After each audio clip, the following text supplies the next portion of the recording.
추석 전 한시적으로 추가 인력 투입을 요구해온 전국 택배연대 노조가 다음 주 월요일부터 분류 작업을 하지 않기로 했습니다. 코로나 비대면 시대에 가장 바빠진 택배 노동자들을 위한 정부와 노사 모두의 지혜가 필요한 시점입니다. 자, 계속해서 정치권에서는 추미애 법무부 장관 아들 의혹을 둘러싼 여야의 창과 방패 싸움이 이어지고 있는데요. 관련 내용들 김성환, 이종훈 두 분 시사평론가와 이야기 나눠보겠습니다. 어서 오십시오. 네, 안녕하세요. 안녕하세요. 네, 어서 오십시오. 자, 오늘은 이 얘기부터 좀 해보겠습니다. 조금 전에 택배 노조가 기자회견을 열었는데요. 다음 주 월요일부터 분류 작업을 중단하기로 발표를 했습니다. 이번 추석에 한시적으로 좀 인력을 늘려달라 이 요구를 했는데 이마저도 좀 받아들여지지 않은 것 같아요. 네, 그렇습니다. 그러니까 사실은 뭐 최근에 택배 물량이 워낙 많이 늘어나면서 이분들 업무량이 엄청나게 늘어난 그런 그 상황이죠. 예. 자, 그런 상태인데 사실은 이제 이분들은 택배 건수에 따라서 이제 그것이 실적으로 인정받아서 이제 수입으로 연결이 되는 이제 그런 구조로 돼 있고 분류 작업에 들어가는 노동 부분에 대해서는 사실은 별로 배려가 없는 그런 상황입니다. 그러니까 그런데 실제로 이 물동량이 많다 보면 분류 작업에 상당한 시간이 많이 걸리는 거 아니겠습니까? 자, 그래서 이제 어려움을 호소를 하고 있고, 저는 이제 이번 사태를 보면서 지난해 그 집배원들 총파업 때가 좀 생각이 났어요. 그러니까 집배원들도 뭐 과로사가 이어지고 이제 이러면서 총파업을 했고 이제 집배원 인력을 이제 늘리는 쪽으로 이제 결론이 나지 않았습니까? 지금 이제 택배 기사들도 좀 비슷한 상황이 지금 봉착한 것 같아요. 뭐 최근에 이제 과로사도 좀 늘어나는 이제 상황이라 그러고요. 그래서 택배사 차원에서 뭔가 대책을 좀 마련할 필요가 있는데 아무래도 뭐 택배사는 이제 이윤을 먼저 추구하다 보니 그걸 좀 잘 안 하는 것 같아요. 그래서 사실은 정부가 권고도 한 것으로 이렇게 좀 전해지고 있더라고요. 이제 그럼에도 불구하고 기사 인력 이제 충원이라든가 이제 이런 부분에서 좀 소홀한 감이 없잖아 있는데 이거는 조금 그 택배사들이 생각을 좀 바꿀 필요가 있다. 이렇게 생각을 합니다. 예. 지금 코로나19 때문에 늘어난 물량이 한 30% 정도 된다고 합니다. 그리고 지금 일하는 근무 시간을 따져봤더니 한 13시간에서 16시간. 그 가운데 좀 분류 작업의 절반 가까이를 쓴다는 거예요. 올해 상반기에만 과로사로 7명이 숨졌다. 택배 노조에서 이렇게 얘기하고 있는데 그 주된 원인이 분류 작업이다. 더군다나 이게 지금 무임금으로 하고 있어서요. 그러니까 이게 오래전부터 나왔던 얘기입니다. 사실은 이 근본적인 문제를 해결하지 않고서는 이 택배 문제를 해결하기 어렵다 이렇게 볼 수 있을 정도인데요. 그동안 택배사들은 그 노동자성을 인정할 수 없다 이렇게 얘기를 해왔거든요. 그러니까 당신은 사업자니까 사업자로서 당신이 배달하는 물품에 대한 분류 작업도 당신이 해라. 이렇게 좀 사실상 떠넘기기를 해왔다는 거죠. 근데 택배 노동자들 입장에서 보면은 사실상 고용이 된 것이나 다름없이 일하고 있단 말이에요. 그러니까 그런 부분에 대해서 근본적으로 문제를 해결하지 않고 인식을 바꾸지 않는 한 이런 문제는 해결하기 어렵다. 그래서 이 생활물류 서비스 발전 서비스 산업 발전법 이 지금 올해 또 그 21대 국회에서 발의가 돼 있는 상황이거든요. 그러니까 그 안에 택배 노동자들의 노동자성을 만약에 인정받게 된다고 하면 택배 회사들에서 지금 이런 분류 작업에 대한 책임도 어느 정도 져줄 수 있는 그런 여건이 마련이 되는데 그런 부분에 대해서는 굉장히 소극적이라는 거죠. 그러니까 그런 거 해결 없이는 사실 이런 문제가 해결되기 어렵다고 하는 것이고요. 당장 이제 지금 얘기가 나오는 부분부터 먼저 해결을 하기 위해서는 사실 그렇게 어려운 문제는 아닙니다. 지금 분류 작업하는데 방금 전에도 말씀하셨던 것처럼 국토부에서 권고사항을 1차 권고사항을 발표를 했을 때 그때 분류 작업의 부담을 좀 덜어줄 수 있도록 택배 회사들이 인력을 좀 투입할 수 있도록 하는 내용이 포함되어 있거든요. 그러니까 그게 강제 사항은 아니지만 권고사항으로서 정부가 나중에 서비스 평가에 반영하겠다는 얘기까지 했기 때문에 이번에 추석을 앞두고 고향도 못 내려가는 상황에서 물류가 더 증가할 가능성이 있는 상황에서 택배 회사들이 임시로라도 이렇게 물류 작업을 좀 부담을 덜어주는 분류 작업의 부담을 덜어주는 일을 할 수 있었음에도 불구하고 자신들이 그동안에 유지해왔던 원칙이 깨질까 봐 걱정이 돼서 이런 작업들을 안 한다고 하면 그것도 또한 문제가 아니겠습니까? 일단 당장 시급한 문제부터 먼저 풀고 법률적으로 서로 간에 논의할 부분들이 있다고 하면 그런 부분들에 대해서 서로 토론하는 그런 모습이 맞지 않을까 싶습니다. 당장 추석 물량 어떻게 할 것인가. 네, 그럼요. 예. 지금 5만 명 택배 노동자 중에서 한 4천 명 정도가 1차적으로 참여를 한다고 하는데 뭐 추석 선물 배송 뭐 이것도 걱정이지만 이것보다 지금 코로나19 장기화되면서 가장 힘든 직종 아니겠습니까? 아까 이종훈 평론가 말씀하신 대로 정말 지혜를 모아서 장기적인 대책이 좀 마련돼야 하겠다 이런 생각 듭니다. 코로나19 장기화되면서 지금 뭐 서민들 경제도 굉장히 어렵습니다. 골목 상권 살리자 아니면 지역 경제 활성화하자 여러 가지 목적의 지역 화폐가 지금 발행이 많이 되고 있는 상황인데요. 어제 지역 화폐가 오히려 경제에 역효과다 이런 조세재정연구원의 보고서가 나왔습니다. 이게 특히 경기도 지역 화폐 발행에 대해서 굉장히 비난을 했던데 이 조세원이 어떤 기관이고요? 이렇게 보는 근거는 어디에 있습니까? 그러니까 뭐 조세 재정연구원 같은 경우에는 이제 조세 전반, 그다음에 이제 국가 재정 지출 관련한 전반을 이제 연구하는 기관입니다. 그래서 연구 범위가 굉장히 넓어요. 그러니까 지역 화폐가 이제 결과적으로 이제 뭐 지역 경제에 도움이 되느냐 이 부분에 이제 초점을 맞춰서 연구를 이제 진행을 했던 것 같고 실제로 크게 효과가 없다 이렇게 이제 결론을 내린 거죠. 그러니까 지금 뭐 이 해당 지자체도 지금 반발을 하고 있지만 지금 뭐 소상공인 연합회 이런 쪽에서도 굉장히 반발을 좀 하고 있습니다. 이 분석에서 좀 타당성이 있는 측면도 있고 아닌 측면도 좀 있지 않나 이렇게 좀 생각이 들어요. 그러니까 총체적으로 보면 그렇게 틀린 얘기는 아닌 것 같긴 합니다. 그러니까 이 지역 화폐가 지역 화폐를 발행함으로 해서 없던 수요가 새롭게 뭐 창출되거나 이제 이런 거는 아니기 때문에 아마 전체 국가 거시경제 차원에서 보자면 이게 뭐 특별히 더 소비를 더 유발한다거나 그런 효과는 좀 없을 거다라고 봐요. 자, 그런데 이게 이제 지역 화폐라고 하는 게 기본적으로 골목 상권 살리기 차원에서 지금 진행되고 있는 거 아니겠습니까? 근데 그렇게 보면 뭐 대형마트에서 소비할 것을 이제 동네 그러니까 작은 그 재래시장이라든가 이런 쪽에서 이제 소비를 하도록 유도하는 그런 차원에서 효과는 분명히 좀 있는 거죠. 그러니까 지역 경제 단위에서도 이제 부가 이제 어느 쪽으로 그러니까 소비가 어느 쪽으로 더 활성화되느냐 이제 그런 것을 조정하는 그런 역할 같은 것들은 있는 건데 그런 부분에 대해서는 조금 도외시된 게 아닌가 그런 생각을 좀 하게 됩니다. 그러니까 지금 정부에서 발행하는 온누리 상품권으로 소상공인 지원 가능한데 지금 지자체가 너무 많이 발행하는 건 정치적 목적이 있는 거 아니냐 이런 얘기까지 좀 나온 상황입니다. 그런데 지금 말씀하셨지만 소상공인 연합회에서는 좀 반발하고 있는 걸 보면은 어느 정도 이제 소상공인들 입장에서 도움을 받는다 이렇게 해석을 할 수도 있는 부분인데. 경기도의 지역 화폐 발행에 대해서 특히 비난을 하다 보니까 이재명 경기지사가 얼빠진 국책기관이다 이렇게 얘기하면서 뭐 5가지 이유까지 들어서 조목조목 반박을 했더라고요. 근데 저는 이제 지역 화폐에 대한 논의는 상당히 오래됐어요. 이게 사실 외국에서도 효과가 있다 이렇게 검증이 됐고 그래서 이제 지역 화폐 발행 문제가 얘기가 됐던 것이고요. 그리고 점점점 이제 수도권으로 모든 경제가 집중되는 상황에서 지역 경제를 살리기 위한 방안이 무엇이냐? 우리 로컬라이즈라고 하는 개념과 같이 연결이 되어 있는 거거든요. 그러니까 지역에서 난 농산물을 지역 주민들이 이제 신선한 농산물을 소비한다. 그럼 지역 경제에 도움도 되고 같이 그 안에서 공동체 의식이 만들어진다. 이런 개념과 같이 연결이 되어 있는 거거든요. 그러니까 지역 상품권을 발행한다는 게 뭐 경제적인 효과의 측면 그리고 발행하는 비용을 중앙정부가 좀 더 많이 부담한다거나 뭐 예를 들면 지역 화폐를 사용할 때 있어서 세금을 일부 더 얹어줘서 지역에서 돈을 사용할 수 있도록 하는데 왜 그럼 더 얹어주느냐 이런 논의로 접근할 문제가 아니라는 거예요. 그러니까 지역에 관한 공동체나 지역의 경제를 어떻게 유지할 것인가 이런 문제에 대한 기본적인 철학이 담겨 있는 겁니다. 그걸 경제적인 관점으로만 해석을 해서 지역상품권 발행하는데 재정이 얼마가 더 투입이 되니 그 재정만큼 과연 효과가 있느냐 없느냐 이런 방식으로 접근할 문제가 아니라는 거예요.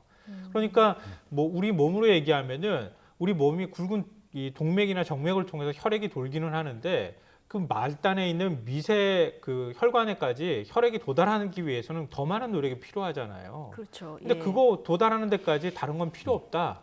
그냥 혈액이 지나가기만 하면 된다. 이런 식으로 사고하는 것은 너무 이렇게 거칠게 논점을 만들어가는 것이 아닐까. 그러니까 그런 거 외에 다른 부수적인 눈에 보이지 않는 효과까지 같이 평가하고 검증을 했을 때 해야 되는데 그런 거에 대한 검증이나 평가는 좀 제대로 안 한 것 아닌가 이렇게 생각이 되고요. 뭐 제 생각하고 뭐 이재명 지사 생각하고 저는 크게 다르다고 생각하지는 않고요. 이재명 지사가 5가지 얘기를 했는데 크게 2가지입니다. 문재인 정부 들어서서 지역 상품권을 적극적으로 발행하겠다. 대선 공약이기도 했고요. 발행했는데 2010년부터 2018년의 효과만 검증했다는 거예요.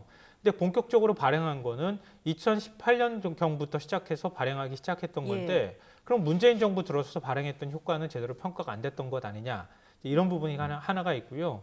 또 하나는 지금 소비자들이 어떤 체감하는 효용 효과에 관해서 평가를 하면서 대형마트에 가서는 왜 못 쓰느냐 이런 얘기를 했다는 거예요. 예. 그러니까 지역 골목 상권에 가서 쓸 수 있는데 대형마트에 가서 못 쓰는 것은 소비자의 효용성이 떨어지는 것 아니냐 이렇게 지적하는 것은 그럼 문제가 있는 것 아니냐. 애초에 목적은 골목 상권을 살리기 위한 것인데 뭐 이런 내용들을 주로 이제 반박을 했습니다. 실질적인 효과를 보려면 이게 최근에 많이 활성화가 됐기 때문에 조금 더 시간이 지난 다음에 평가를 해야 되겠군요. 네. 예.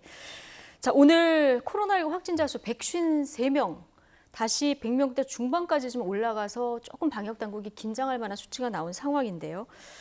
자, 그런데 윤인숙 국민의힘 의원이 어제 SNS에 필요할 때 검사 수 늘려서 코로나 공포를 조장하나 이런 글을 올렸습니다. 자, 윤 의원이 든 근거는 어디에 있고 타당하다고 보시는지요? 글쎄요. 그러니까 일부 이제 보수 단체 쪽에서 이런 주장을 하긴 합니다. 이제 특히 광화문 집회 관련해서도 뭐 일부러 좀 정부가 검사 수를 늘려서 부풀린 거 아니냐, 뭐 이제 이런 주장도 하고 그러는데요. 그런데 과연 이제 정부가 이럴 만한 큰 실익이 과연 있을까 이런 예. 생각을 좀 하게 돼요. 그러니까 수도권 사회적 거리두기도 2.5단계에서 2단계로 지금 이제 완화 다시 한 거 아닙니까? 예. 자, 그런 상태에서 확진자가 계속 늘어나면 다시 2.5단계로 올려야 되는 그런 그 국면인데 과연 그걸 그렇게까지 바랄까? 이제 이런 게 하나 있고요. 예. 뭐 검사 수에 따라서 이게 좀 좌우되긴 할 거다라고 저는 봐요. 그러니까 이미 제가 보기에는 상당히 많이 퍼진 상태라서 예. 뭐 그야말로 뭐 어디든 뭐 지하철에 예를 들어 출근하는 사람들 다 전수조사한다라고 하면 일정 숫자는 분명히 이제 확진자로 나올 가능성이 높다. 이제 이렇게 보는데, 예. 근데 그렇다고 해서 뭐 검사를 자기적으로 뭐 이렇게 늘리고 줄이고 뭐 이런 것이 그렇게 용이한 것도 아니다라고 저는 보거든요. 나름의 기준을 가지고 지금 하고 있는 거기 때문에 이거는 좀 과잉 해석이 아닌가 이렇게 생각을 예. 합니다. 예. 그러니까 분모 없이 확진자 수만 발표하는 데 대해서 문제 제기를 한 건데 지금 방역 당국에서는 충격적이다 이런 표현까지 썼거든요. 윤희숙 의원 지금까지 뭐 찬반을 떠나서 굉장히 논리적으로 사안에 접근한다 이런 평가도 있었는데 이번 사안은 어떻게 보십니까? 그동안의 논리적이라고 하는 평가를 받아서 이런 얘기를 하는 거 아닐까 하는 생각도 저는 하게 되는데요. 예. 김종인 비대위원장도 코로나 검사가 너무 적다고 얘기했습니다. 그걸 보면 왜 지금 그 개천절 그리고 한글날 보수 집회를 앞두고 있는 상황에서 이런 얘기를 하고 있을까? 일종의 정치적인 어떤 틈새 벌리기라든가 이런 전략들을 좀 갖고 있는 것 같아요. 제가 보니까. 그러니까 일종 기본적으로는 보수층을 좀 달래줘야 되겠다. 그러니까 예. 지금 집회를 가급적 자제했으면 좋겠다. 그러면서 뭐 3.1운동에 동참했던 선조들의 얘기까지 꺼냈잖아요. 김종인 비대위원장이. 예. 그런 것처럼 좀 보수층의 좀 거칠어진 민심들을 좀 다독이면서 우리 당으로 끌고 와야 되겠다. 이런 생각이 한편으로 있는 것 같고요. 또 하나는 현 정부에 대한 비판 여론들이 좀 높아지고 있다. 추미애 법무부 장관 아들 문제와 관련해서. 그러니까 그렇게 조금 민심이 이반되는 조짐이 나타나고 있는 상황에서 이런 부분들을 좀 적극적으로 제기해서 더 그 거리를 좀 넓혀야 되겠다.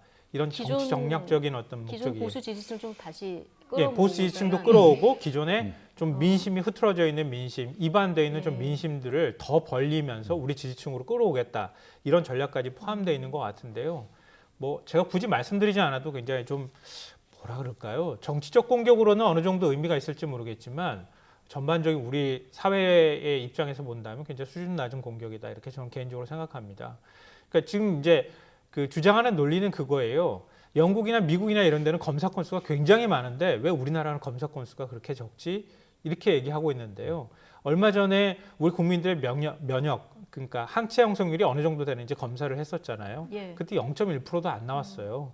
그러니까 미국이나 이런 데는 외국은 대응이 늦고 추적 검사를 하지 않았기 때문에 굉장히 많은 사람들이 무증상 감염이 돼 있는 상태이기도 합니다. 그리고 인구도 뭐 우리보다 훨씬 많기도 하고요. 자, 그런 가운데 좀 더 적극적으로 검사할 필요성이 더 많고 또 그것에 대해서 검사를 요청하는 것도 당연히 많을 수 있거든요. 근데 우리 같은 경우에 그런 상황은 아니라는 겁니다. 그러니까 검사 건수를 또 막연하게 더 많이 늘릴 수는 있겠지만 그게 그만큼의 가치가 효과가 있느냐 이런 부분들을 평가해야 할 것 같고요. 만약에 이런 주장을 하기 위해서는 그럼 언제든지 국민이 내가 조금 열나는 것 같으면 코로나 검사 받으러 갈 수 있도록 해줘야 된다는 거 아닙니까? 그만큼 예산이 들어가야 합니다. 그럼 거기에 따르는 의사와 간호사가 또 필요하게 될 겁니다. 그러면 의사와 간호사 증원 문제에 대해서 과연 지금 국민의힘이 어떤 입장을 취하고 있는지까지 얘기해야 되는 거 아닙니까? 근데 그런 부분에 대해서는 애매모호한 태도를 취하면서 그냥 검사 건수 왜 안 늘리냐 이렇게 얘기하는 것은 굉장히 무책임한 정치 공방이라고 생각합니다. 어쨌든 방역 당국에서는 이제 권준욱 부본부장이 이런 개념 자체가 질병관리청 머릿속에는 아예 없다. 자, 이런 반론까지 나온 상황입니다. 국회로 가보겠습니다. 지금 뭐 대정부 질문, 청문회 할 것 없이 연일 추미애 장관 아들 의혹 공방으로 지금 도돌이표가 이어지는 이런 상황입니다. 야당에서 계속 이제 새로운 의혹들을 제기하고 있는데요. 어제 신원식 국민의힘 의원이 국방부 민원실에 휴가 연장 민원 전화를 한 사람이 여성이었다 이런 주장을 내놨는데요. 이에 여당은 확인되지 않은 허위 사실이라는 입장입니다. 신원식 의원 그리고 김종민 민주당 최고위원 발언 같이 듣고 오시겠습니다. 제보받은 내용을 뭐 소개 안 할 수 없고 그 제보자를 제가 밝히기는 좀 어렵습니다. 하여튼 서모 씨 휴가 연장에 관련돼서 문의든 부탁이든 하여튼 전화가 왔다. 어떤 여자분이. 그래서 그럼 이제 신상을 기록해야 되니까 그 이름을 이야기를 했다. 그때는 당연히 받는 사람은 뭐 그분이 남자 이름인지 여자 이름인지 잘 몰랐겠죠. 그런데 사실을 확인해 보니까 추미애 장관 남편분으로 기재가 되어 있다. 목소리는 여자분이었는데 제가 안타까운 거는 그 지금까지 우리 신원식 의원 발로 나왔던 이른바 폭로라고 하는 내용 중에 제대로 된 게 없어요. 다 나중에 이제 사실로 아닌 걸로 밝혀지거나 어떤 거는 아예 허위 사실이 분명한 경우도 있었거든요. 이번 건도 국방부의 서버에 통신 기록이 남아있다까지만 공식 확인된 거거든요. 그 통신 기록에 뭐가 들어있는지는 아직 검찰이 지금 다 들여다보지도 않은 상태인데 거기에서 뭐 여자 목소리로 전화했는데 이름은 달리 적혀 있다. 그래서 저는 이제 이런 내용들이 좀 확인을 해서 서로 좀 내놔야 지금 우리는 이게 상상력이 지금 필요한 때가 아니거든요. 네. 자, 신원식 의원이 새롭게 제기한 의혹은 그 민원실에 전화를 한 분은 목소리는 여자고 기록은 남자. 그래서 추미애 장관 남편분일 것이다. 이런 얘기를 지금 의혹을 제기했는데 지금 이 부분도 제보를 받아서 지금 의혹을 제기한 이런 상황인 거잖아요. 네, 그러니까 좀 근거가 뭐 확실하다라고 얘기하기는 좀 어려운 거죠. 그러니까 팩트로 지금 확인된 바는 국방부 메인 서버에 그 녹음 파일이 이제 있다는 거고, 그걸 이제 검찰 쪽에서 압수수색한 거 아닙니까? 그러니까 확보를 지금 한 상태고, 이제 그 내용 공개하면 뭐 금방 밝혀질 그런 사안이다라고 저는 생각을 하고요. 그런 상태에서 뭐 이거를 미리 이렇게까지 굳이 제기할 필요가 있었을까 이런 생각이 좀 들고, 전체적으로 보면 그러니까 지금 국민의힘이 너무 과도하게 추미애 장관 건에 좀 매달리고 있는 거 아닌가 이런 인상을 좀 많이 받게 돼요. 그러니까 이게 과연 전략적으로 좋은 건지 잘 모르겠습니다. 물론 이제 추미애 장관도 문제가 있는 부분에 대해서 문제점 지적하는 건 맞습니다. 자, 그런데 거의 이거로 지금 다 그냥 일률적으로 가다시피 지금 이런 식으로 지금 가는 이제 그런 상황이라는 거예요. 그러면 국민들도 이 부분에 대해서는 약간 좀 이렇게 되면 좀 피로감을 느낄 수 있는 거죠. 그리고 국민의힘은 뭐 왜 이렇게 자꾸 반사적 이익에만 기대는가라는 생각을 할 수밖에 없어요. 그런데 제가 보기에는 뭐 이 전략이 나름 뭐 원내 전략을 짜서 이제 하는 것일 텐데 너무 좀 과도하게 한 건에 지금 집중하고 있는 게 아닌가 이런 생각이 좀 듭니다. 예. 그러니까 국민의힘 쪽에서는 거의 매일 한 건 정도씩 의혹을 지금 제기하고 있는데 또 마땅히 거기 이걸 입증할 수 있을 만한 근거는 안 나오다 보니까 여러 가지 또 지금 대정부 질문 굉장히 중요한 시간인데 너무 한 문제에만 말씀하신 대로 좀 시간을 허비하는 거 아니냐 이런 지적도 일변에서 나와요.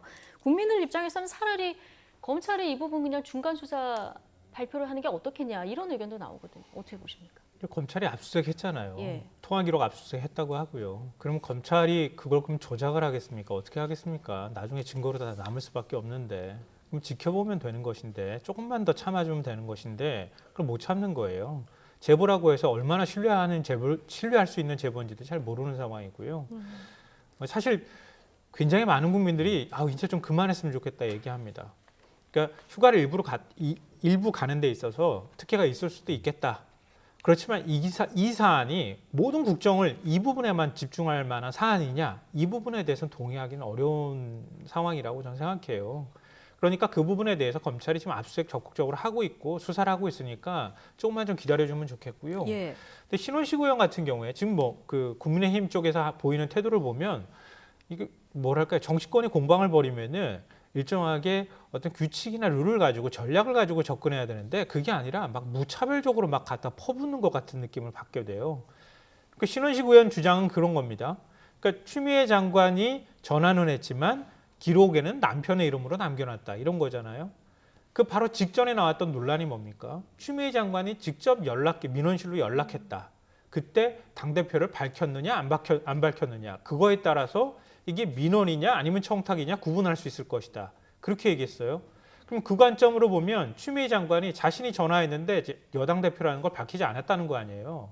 그냥 한 부모로서 그냥 남편 이름만 남겨놓는 정도의 문의를 했다는 얘기밖에 안 되는 거 아닙니까? 그럼 그렇게 따지면 민주당이 주장해왔던 미담이라는 얘기가 맞다는 얘기잖아요.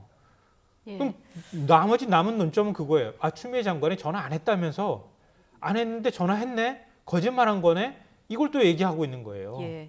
그럼 도대체 하고 싶은 얘기가 뭡니까? 청탁을 넣었다는 얘기를 하고 싶은 거예요? 아니면 미담을 만들고 싶은 거예요? 아니면 거짓말을 하고 있다고 주장하고 싶은 겁니까? 예. 그러니까 뭔가 주장의 일관성을 좀 갖고 그 주장이 합리적으로 사람들한테 설득력 있게 다가가줘야 하는데 그게 아니라 이것도 얘기하고 저것도 얘기하고 막 무차별적으로 얘기를 하니까 국민들의 피로도도 더 높아질 수밖에 없고 체감할 수 있는 효과도 떨어질 수밖에 없다. 이렇게 공격하면 나중에 가서 다 필요 없다 이런 얘기 나올 수밖에 없는 상황이 될 거라고 예. 생각합니다. 국민들 피로감이 쌓여가니까 이제 검찰이 어차피 압수수색을 했으니까 이걸 좀 지켜보면 된다. 근데 오늘 뭐 대정부질문 마지막 날입니다. 분야는 교육사회 문화 분야인데 오늘도 아마 추미애 장관이 나오기 때문에 여기에 대한 야당의 그 또 질문들이 이어지지 않을까 예상이 되는 상황이고요. 계속되는 의혹 제기에 여당은 전방위로 나서서 추미애 장관을 좀 옹호하는 분위기입니다. 그러다 보니까 너무 지나친 비유까지 등장해서 또 다른 논란이 되기도 하는데요. 영상으로 보고 오시겠습니다.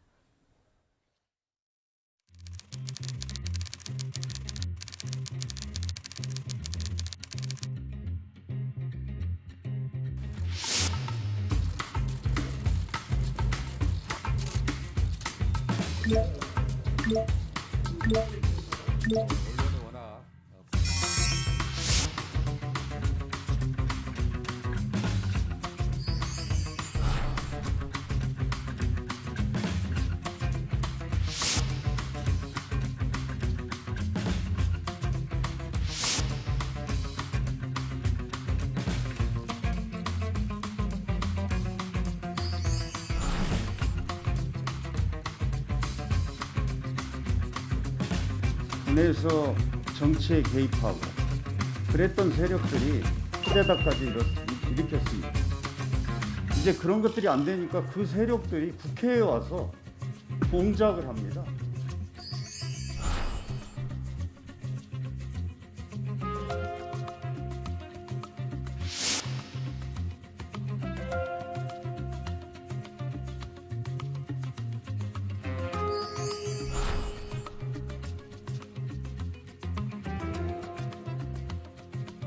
우리 식당 가가지고 김치찌개 시킨 거 좀 빨리 좀 주세요. 그럼 이게 청탁이에요, 민원이에요?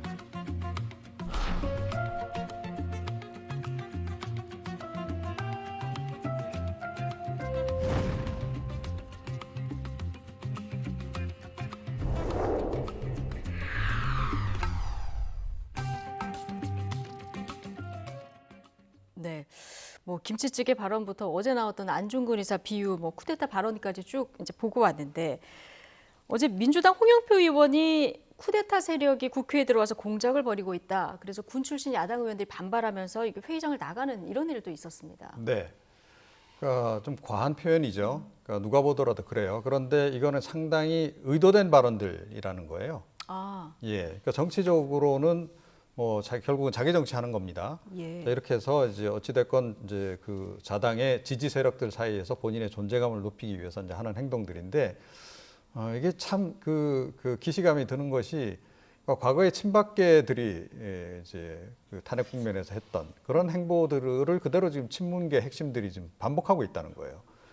정치가 왜 이렇게 자꾸 이렇게 좀 저열화되는지 모르겠는데 좀 배우려면 좋은 것들 배워서 좀 하시라.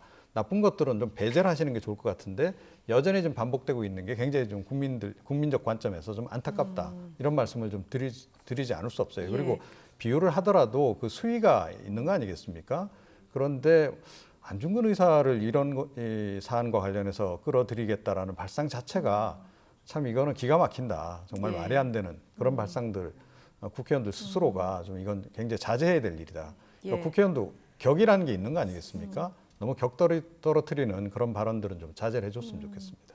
개인의 정치적 발언으로 보신다. 네. 자, 이런 해석을 해주셨는데 홍영표 의원이 결국 유감 표시는 했습니다. 그런데 지금 의혹 제기를 하는 야당 의원들이 너무 또 의혹을 많이 제기하다 보니까 야당 의원들을 향해서도 과도한 스피커 공격이다 이런 의견도 또 나와요, 반면에. 근데 야당 의원들은 공격하려고 하는 본능을 갖고 있죠. 여당을 어떻게 해서든 흔들어서 뭐 다음번에 집권하겠다고 하는 그런 이제 욕망을 갖고 있는 곳이니까요. 근데 중요한 거는 여당의 태도라고 저는 생각해요. 야당의 문제도 물론 있지만 앞서 제가 지적했던 것처럼 무차별적으로 공격할 때 최선의 대응책이 뭐겠습니까? 같이 무차별적으로 막 싸워요, 맞서서. 그건 최선의 대응책이 아니에요. 특히나 집권 여당이잖아요. 예. 그러면 상대방이 그렇게 나올 때 그걸 기다려주고 전략적으로 대응하는 모습들을 보여줄 때 오히려 더 국민의 신뢰를 얻을 수 있다는 거죠. 그러니까 이낙연 대표가 이미 경고한 바가 있잖아요. 언행에 신중을 좀 기해달라. 이렇게 경고의 메시지를 냈고 그리고 당 차원에서 TF 만들어서 뭔가 일관된 메시지를 내겠다고 얘기한 지가 며칠 되지 않아요. 예. 그런데도 불구하고 의원들마다 지금 이 얘기에 대해서 대응을 합니다. 대응을 제대로 하면 모르겠는데 대응할 때마다 국민들한테 오히려 눈살 찌푸릴 만한 얘기들이 나온다는 거예요. 이건 굉장히 좀 문제가 있다. 네. 오히려 사안의 본질보다는 사안을 어떻게 바라보느냐. 여당 의원들이 싫어서 지지율 떨어진다는 소리가 나올 수밖에 없는 이런 일들을 만들고 있다고 생각합니다. 그러니까 야당에서 이렇게 공격을 할 때 차라리 검찰 수사 결과를 신중하게 지켜보자고 얘기를 한다던가 아니면 지금 국민의 삶에 있어서 무엇이 시급한지 그런 문제에 대해서 얘기하자고 그런 정책적 이슈를 제기한다거나 그리고 정말 중요한 공격이 있을 때 의원들하고 나름대로 대응할 수 있는 뭔가 전략을 가지고 대응할 수 있도록 한다거나 이렇게 해야 되는데 비율을 과하게 하면서 그걸 대응하다 보니까 오히려 국민들한테 더 안 좋은 평가를 받게 예. 되는 현상이 나타난다고 특히 봅니다. 어제 논란이 된 거 아까 이종우 평론가 얘기하셨지만 안중근 의사의 비유했다가 결국 사과하는 일까지 있지 않았습니까? 윤봉길 의사 손녀 윤주경 국민의힘 의원 뭐 정말 참담하다 울먹이는 모습도 보였고요. 안철수 대표는 안중근 의사하고 또 같은 수능 안 시더라고요. 통탄한 일이다 사죄하라 이런 뭐 비판들. 이건 야당에 좀 공격의 빌미를 주는 부분이 아닌가 싶기도 해서요. 네, 빌미를 예. 주고 있는 건 분명하고요. 근데 또 좀 씁쓸합니다. 좀 예. 개인적으로 볼 때. 뭐 지난번에 이제 앞서도 제가 말씀드렸던 것처럼 3.1 애국 운동을 했던 선조들이라고 하는 표현들을 사용하면서 좀 광화문 보수 집회를 열지 말아달라고 예. 얘기했던 게 오히려 역풍을 맞았던 거랑 저는 비슷한 비유라고 좀 맥락이다. 생각이 드는데요. 그리고 또 안철수 대표가 그 안중근 의사와 같은 집안이라는 걸 굳이 부각하면서 그랬다는 사실을 알았던 분들이 거의 없을 것 같은데요. 이런 방식으로 집안 따져가며 대응하는 것도 또한 저는 그렇게 예. 썩 뒷맛이 좀 씁쓸하게 남을 만한 그런 대응이라고 생각합니다. 그러니까 우리가 어떤 문제에 있어서 그 가장 진솔한 대응을 할 때 사람들의 마음이 움직여지거든요. 그러니까 많은 얘기를 하기보단 어떻게 우리가 이 문제에 대해서 진정성 있게 대응하는지를 보여주는 게 더 중요하다. 많은 양념 쳐서 느끼하게 만드는 음식보다는 차라리 담백하게 대응하는 게 이럴 땐 예. 국민들한테 훨씬 더 마음을 움직이고 진솔하게 다가간다는 사실을 여야 모두 예. 사실 잊지 말았으면 여든 좋겠습니다. 야든 담백하게 대응하는 것이 네. 최선이다. 예. 그런데 어쨌든 지금 논란의 발언들이 계속 나오고 여기에 대해서 이제 여론의 향배도 별로 좋지 않다 보니까 여권 내에서 쓴소리를 내는 의원들 좀 나오고 있습니다. 대표적으로 박용진 의원, 조응천 의원 좀 비판의 발언들을 했는데 반면에 이런 발언이 지지자들한테는 또 엄청난 비난을 받고 있습니다. 예. 그러니까 뭐 당에는 핵심 지지층이 이제 엄존하고 있기 때문에 뭐 그 사람들의 입장이 이제 있는 거죠.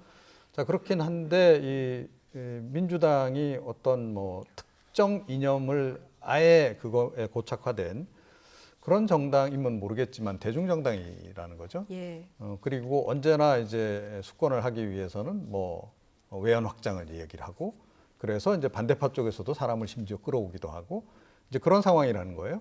자, 그럼에도 불구하고 뭐 당내에서 다른 목소리가 나오는 부분에 대해서 이렇게까지 때로 몰려가서 공격을 하고 이게 과연 바람직하냐, 이게 민주적인 정당의 모습이냐. 그거는 좀 아니다라고 저는 생각을 합니다. 그래서 민주적인 정당이라면 다양한 목소리가 나오는 게 정상이고요. 그리고 뭐 어떤 면에서는 그게 더 건강하다는 것을 보여주는 거나 다름없다. 예. 제가 보기에는 이분들 문제제기 또는 뭐 약간 사과성 발언하는 거 그렇게 강도가 높다고 보지도 않아요. 예. 국민들 일반 정서에 이제 비춰볼 때는 그럼에도 불구하고 이 정도로 공격을 받는다. 이거는 지금 그 민주당 자체가 조금 건강하지 않다는 징후를 보이는 거일 수도 있다. 이 부분은 좀 당내에서 좀 교통 정리를 좀 내부적으로 좀 잘 하시는 게 좋지 않을까 이렇게 생각합니다. 당내 다양한 목소리를 수용해야 더 건강한 정당이 된다. 이런 조언에 대해서는 어떻게 보십니까? 너무 당연하죠. 그게 민주주의 아니겠습니까? 여러 가지 의견이 나올 수 있는 것이고요. 그 자신이 발언한 그 의견에 대해서도 스스로 책임지는 모습. 예. 그 당은 그런 다양한 의견들을 품어야 할 필요가 있습니다. 당이 위기에 처했을 때는 단합해하는 모습을 또 보여야 되겠죠. 근데 집권 여당이 지금은 위기 상태라고 얘기하기까지는 저는 아니라고 생각하거든요. 국민들 사이에서 여론 나오는 거 봐도 뭐 추미애 장관 아들과 관련되는 문제에 있어서도 좀 냉정하게 국민들이 바라보고 있구나 이런 생각들을 좀 하게 되거든요. 그러니까 여당이 너무 조급해하지 않았으면 좋겠어요. 180석이나 되니까요. 네, 너무 조급해하면서 이게 금방 뭔가 어떻게 될 것 같다. 야당이 이렇게 검찰을 흔들어 놓으면 또 집권 후반기에 검찰이 뭔가 또 다시 뭔가 집권 여당을 흔드는 과거의 행태가 반복되지 않을까. 여러 가지 걱정들이나 생각들이 복잡해지니까 그러니까 지도부나 일관성 있게 뭔가 대책들을 내놓지 못하고 있는 것이다 라고 생각이 되고요. 지금 박용진 의원처럼 그러니까 차라리 이번 문제에 대해서 사안의 본질을 시시비비를 자꾸 가리려고 하기보다는 이런 사안 자체가 발생한 부분에 대해서는 사실 집권 여당이 책임져야 할 부분이에요. 추미애 장관도 얘기했잖아요. 유감이라고.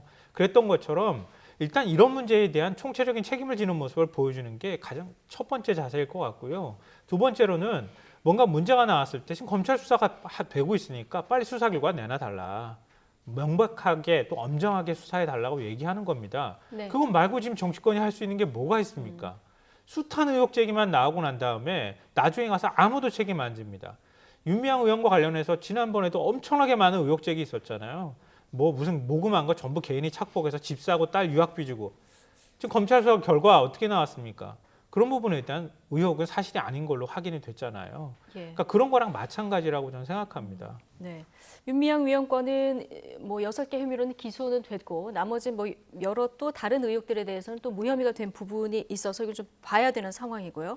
자, 마지막 주제 어제 출범한 민주당 윤리감찰단 이야기 좀 해보겠습니다. 당내 비위 행위 근절을 위한 기구로 이제 새롭게 출범을 했는데요. 이낙연 대표의 그 대표 선거 시절의 약속이기도 했고요. 어제 민주당판 공수처다 이런 얘기를 했는데 구체적으로 지금 이게 어떻게 구성이 되고요. 기존 윤리위들하고는 어떻게 다른 겁니까? 그러게요. 그러니까 이름은 굉장히 좀 세요.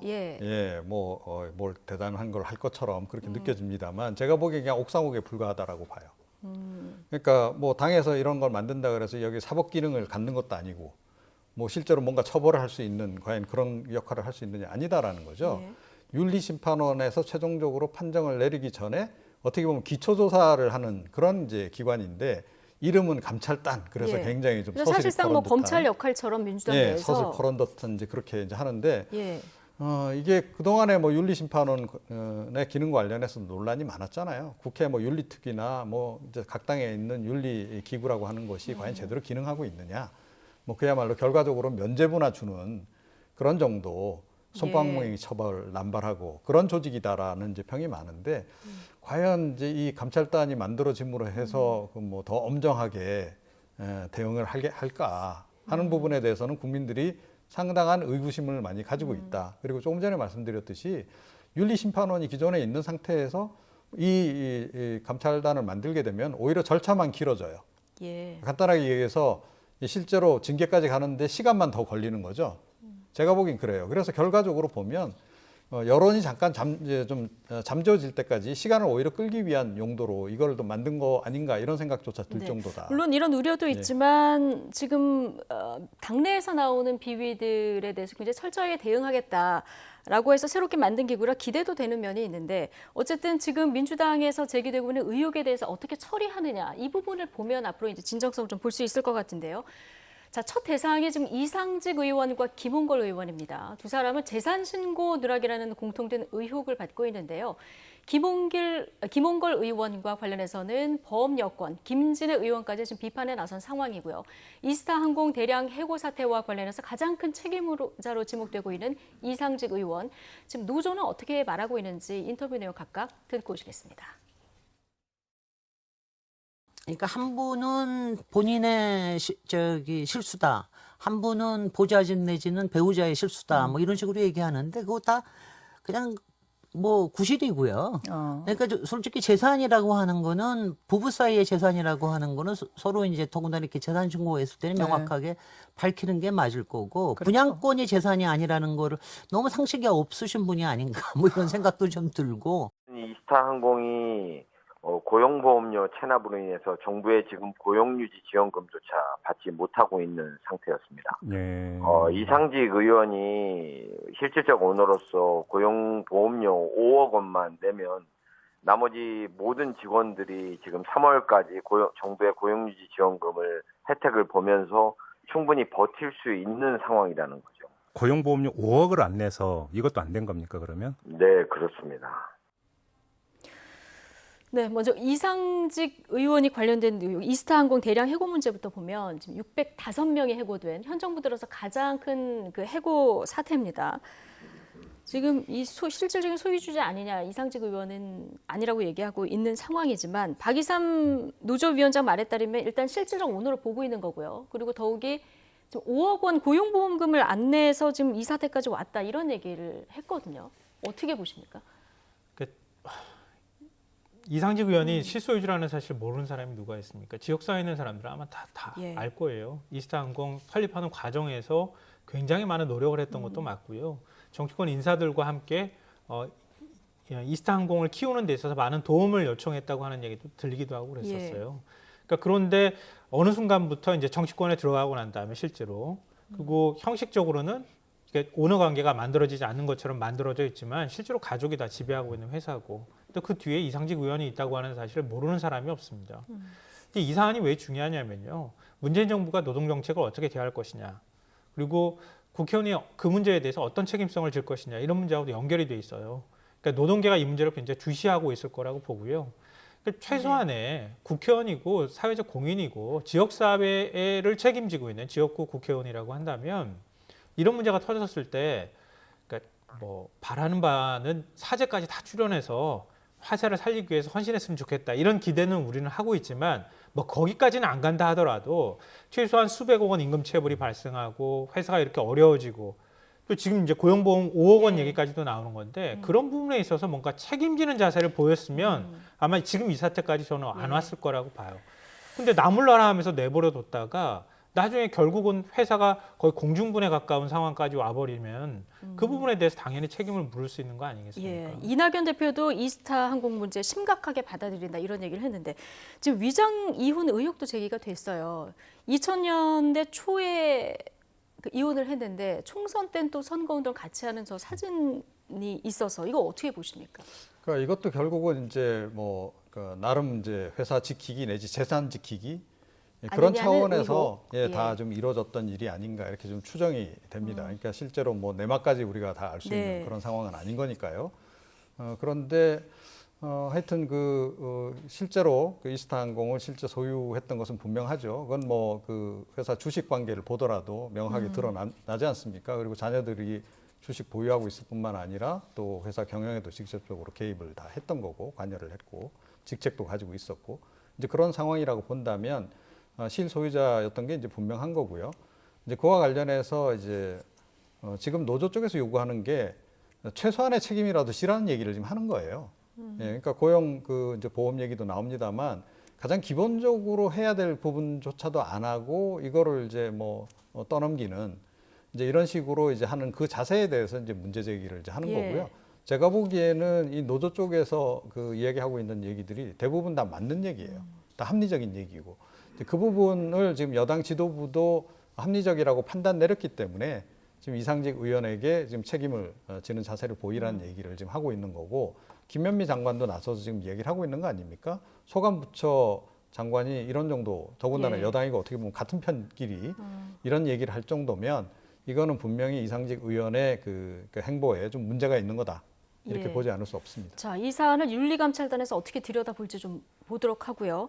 김홍걸 의원도 여기 회부가 됐는데 최근 뭐 부동산 관련해서 여러 가지 좀 그 언론 보도들이 이어지고 있는 상황입니다. 먼저 재산 신고를 보면 총선 때 2019년 12월 말 기준으로 이제 재산 신고를 한 것보다 21대 국회 신규 등록 의원 재산 신고할 때 보면 한 10억 정도가 늘었는데 이게 본인의 해명을 보면은 배우자 소유의 아파트, 그 서울 소재 아파트 분양권을 판매한 그 현금이 늘었다 이렇게 설명을 하고 있고 분양권이 재산으로 잡히는 줄 몰랐다 이렇게 해명을 하고 있거든요. 그건 좀 상식적으로 납득이 잘 안 되는 설명이고요. 왜 이렇게 부실하게 재산 신고를 했을까? 또 의도적으로 재산 신고를 누락했을까? 이 부분을 지금 윤리감찰단에서 조사를 해야 할 필요가 있다고 보고요. 김홍걸 의원이 최근에 굉장히 이렇게 재산 문제와 관련해서 논란이 많았잖아요. 네. 뭐 아파트를 아들한테 상속하는 문제라든가, 그리고 다주택자임에도 불구하고 부동산 정책에 대해서 발언을 했다가 오히려 역풍을 맞거나 예. 이런 일들까지 벌어졌는데요. 안타까워하시는 분들이 저는 많을 거라고 봅니다. 고 김대중 전 대통령을 존경했던 분들이 굉장히 많기 때문에 또 그 후광을 업고 사실 국회의원이 됐다고도 볼 수 있는 측면이 있거든요.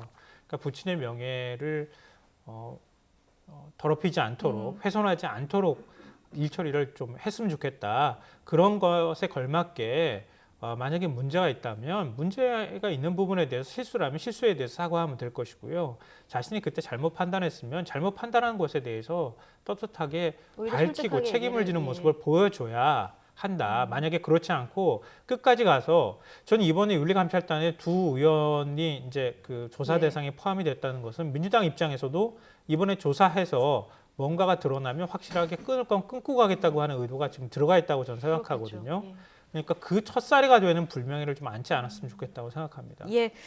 자, 윤리감찰단의 판단 좀 지켜보도록 하죠. 김성환, 이종은 두 분의 시사평론가와 오늘 함께했습니다. 고맙습니다.